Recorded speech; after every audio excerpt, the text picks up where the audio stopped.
Hi everyone, welcome to 90 days of no error day 12। So आज हम एक बहुत कॉमन सा डिफरेंस पढ़ेंगे जो बहुत फ्रीक्वेंटली आपके बैंक एग्जाम में पूछा जाता है, and the word is there. एक देयर होता है जो THEIR देयर से आप लिखते हो, और एक वर्ड होता है THERE देयर। अब इसमें बहुत ज्यादा कंफ्यूजन भी होता है, ये बड़े बड़े सेंटेंस में आपके एग्जाम्स में पूछ लिया जाता है। तो THEIR देयर कभी भी अगर आपको लिखा हुआ दिखाई दे तो उसका मतलब होता है कि ये अधिकार दिखा रहा है, पोजीशन। आप बात कर रहे हो उनके उनके, है ना, जैसे उनके घर या फिर उनके कपड़े, उनके ड्रेसेस, इस तरीके से आप बोल सकते हो, या उनके लाइफस्टाइल्स के बारे में बात कर सकते हो। उनके के सेंस में यूज होता है। वेराज ये वाला जो देयर होता है ना, this is use for place, जगह के लिए यूज होता है। किसके लिए यूज होता है? जगह के लिए। There you have to go, वहां तुम्हें जाना है। देयर लिव अ पर्सन, वहां एक आदमी रहता है। इस तरीके के स्टेटमेंट आपको दिए जाते हैं। सो नाउ लेट्स सपोज हम एक क्वेश्चन लेते हैं। मैंने कहा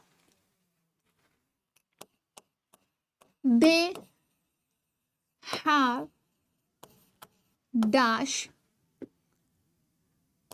resources to fulfill the needs of all employees।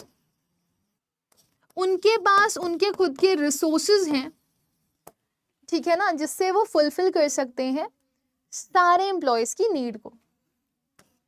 दूसरा मैंने बोल दिया dash lived an old woman, ठीक है ना, who has a pale face and frowned eyebrows।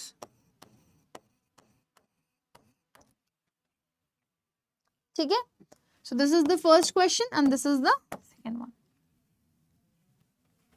अब अगर आप बोल रहे हो कि उनके पास उनके रिसोर्सेज हैं, तो यहां पर आप एक तरह का पोजीशन दिखा रहे हो। उनके रिसोर्सेज पे उनका पोजीशन है ना, तो उनके पास उनके रिसोर्सेज हैं, आप ऐसे बोल रहे हो, तो यहाँ पे क्या लगा दोगे? THEIR वाला दे।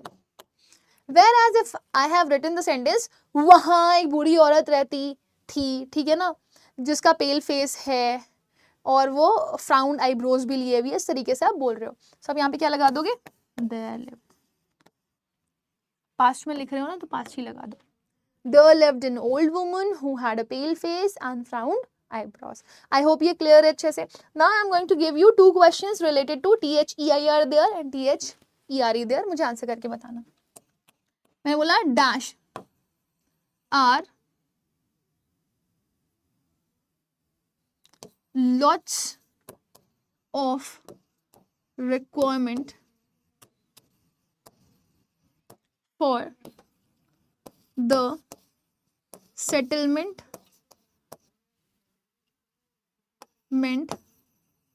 of this account। ठीक है, एंड नेक्स्ट मैंने बोल दिया दे all have dash strategy to complete the task which are undefined। ठीक है, so this must be your homework. आप दोनों सेंटेंस को देख लो, स्क्रीनशॉट ले लो, मेक श्योर किसमें THEIR वाला देयर आएगा और किसमें THERE वाला देयर आएगा, ये आपने मुझे after the video comment section में बताना है। इसी के साथ मैं मिलती हूँ अगले सेशन में, तब तक के लिए bye bye, take care, God bless you all and lots of love.